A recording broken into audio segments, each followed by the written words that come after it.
What's up guys, welcome back to the channel. Today I'm going to be removing the EVAP canister. Now, why would you want to remove the EVAP canister? Well, for one, it's unnecessary. It's there to meet emissions, and unfortunately, it clogs. It clogs and it creates pressure on your tank. Chances are 99%, I'm sure almost every RSV4 owner has this issue where they open their gas tank and it makes this swishing sound because there's too much pressure in the gas tank. There are two ways to remove the EVAP canister, the simple way and the proper way. The simple way would be to just remove the left fairing, come here the EVAP canister, remove it, remove these two lines. This line goes to the throttle body and this expels the pressure from the tank. So technically you can just block this line that goes to the throttle body and leave this open to expel the pressure. That will be the simple way. The proper way is to trace these lines to the throttle body under the airbox and remove it properly and then plug the throttle body openings. If you only want to follow the simple way, you will still get the same results. You will stop having that pressure in your gas tank. If you do choose to go the simple way, you only need to remove the left fairing, and I do have a video how to remove the fairings. That is under how to remove the servo motor. But if you want to follow the proper way, I do also have a video on how to bring your bike in this state, remove the gas tank, airbox, and velocity stacks. That video will be how to install Gabbers velocity stacks. I'm going to link both those videos in the description for reference. I'm going to follow the proper way of removing the EVAP canister for two reasons. Well, one, for presentation, because I'm making this video to show you how to do it. Second, I am doing it because I want to remove as much as I can from all this cluster here for future when I do work on my bike. For instance, I'm planning to replace the coolant manifold, which is from the other side, which is plastic. I'm going to replace it with an aluminum. To do that, I actually have to remove the airbox, remove the throttle bodies completely and go between the V engine and be able to remove that. If I have less things that I have to remove, like the EVAP canister, it will be a faster job for me in the future.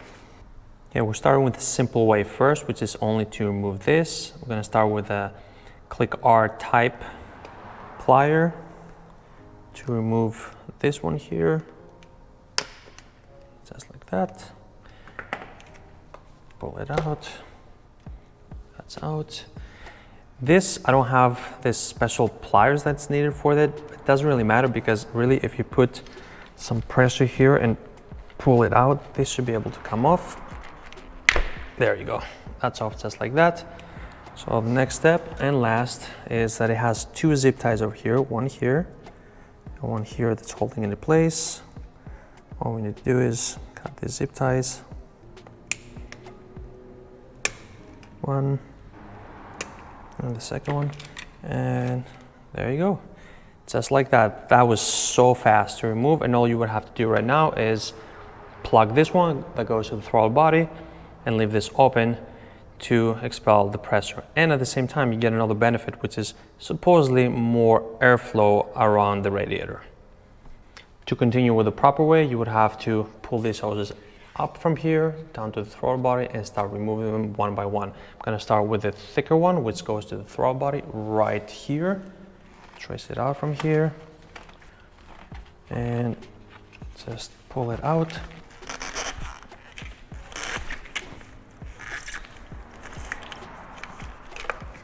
Right there. And I'm gonna keep this for now because to get to the throttle body, we're gonna have to remove the airbox. We're not getting there yet. Now we're gonna remove the one that goes in the tank that releases the pressure. There you go. And that's gone too. Now let's get to the throttle body. To get to the throttle body, you will have to remove the cover from the airbox. You could technically wiggle your way in there and remove it without removing the airbox, but I do recommend removing the entire thing. Is gonna make your life much easier. To do that, you're gonna have to also remove the velocity stacks. Now on the video of how to install Gabbers velocity stacks, this is up to where I get. So I'm gonna continue from here on how to remove the base of the airbox. From the left side of the airbox, you're gonna need a Phillips head to remove this screw.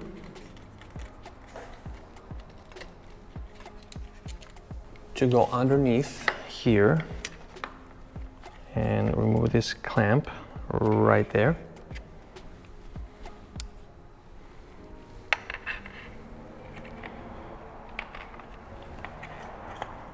Okay. Right there. Put that down, that's good. And then we're gonna go from the right side to repeat the process. Now from the right side, also Phillips. Remove this. This is different from the left side. This is flat here and the left side is pointy. Remove this, and now we can get to this clamp here too. There you go. And pull it up and go from the other side again. Okay, now that everything's removed, all you need to do is just pull this off, but there's one more Phillips head. If you see this plastic part here, underneath it, there's a Phillips head there. So pull it with caution out. And also this cable here, you have to make sure it goes around it. There you go. And underneath here, you'll see that's a Phillips head over here, which you'll have to also remove. There you go. This is also flat, not pointy. And this is out. Now before you continue, just to make things easier, you're gonna have to cut this zip tie to remove the connector that goes to the EVAP canister.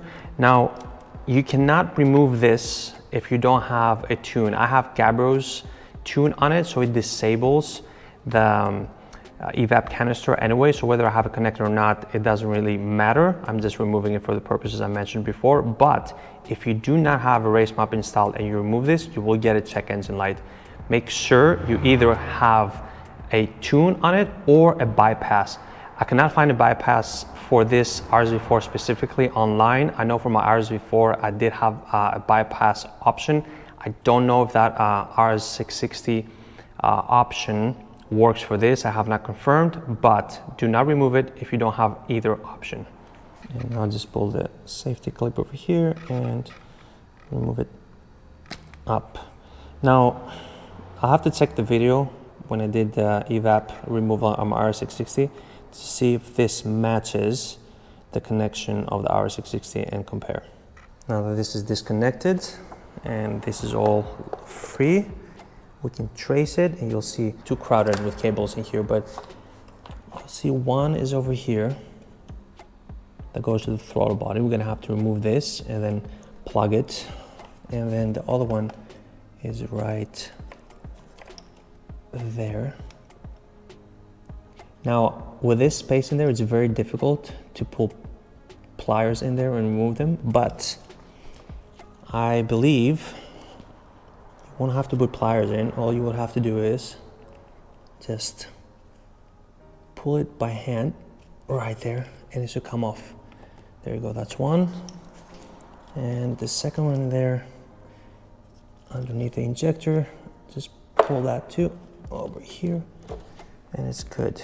Just be very cautious in here because you have the injector connectors in here. You don't want to damage these. All right, and it's off, just like that. Now the next step is to plug these two in there. Okay, now I'm gonna move this cable aside, make some space. You'll see it right here. And I will use the 5/30 seconds and 39/64 length of this.